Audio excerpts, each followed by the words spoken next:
دیشب رفتم شب و پیش ملح ننم بمونم. میخواستیم برای شام تخم مرغ بپزیم بخوریم که روغن رو گذاشتیم روی گاز و دیدیم تخم مرغ نداریم. افشین اشتباهی تخم مرغا رو برده بود. ما هم زنگ زدیم بهش برای جبران خسارت، گفتیم برامون شام پیتزا بیاره. بعد از این که پیتزا رو خوردیم ملح ننه رفت برای من حنا خیس کرد تا توی دستام حنا بذاریم. نوچه انگشتام و کف دستم حنا گذاشت و با لایلون بست و با نخ جره زد تا خوش رنج تر بشه. میخواستم خیلی زود بشورمش و بخوابیم که ملح ننه گفت بذار برم برات الجه پیدا کنم بپوشی که نمال جایی.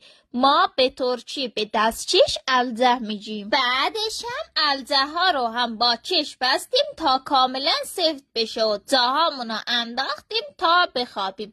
ملح ننه هم داروهاشو خورد و منم چراغو خاموش کردم تا بخوابیم. صبحم تا من برم حمام و دستمو بشورم اینا ملح ننه سفره صبحانه رو انداخته بود و نشستیم با هم ننه بالا صبحانه خوردیم.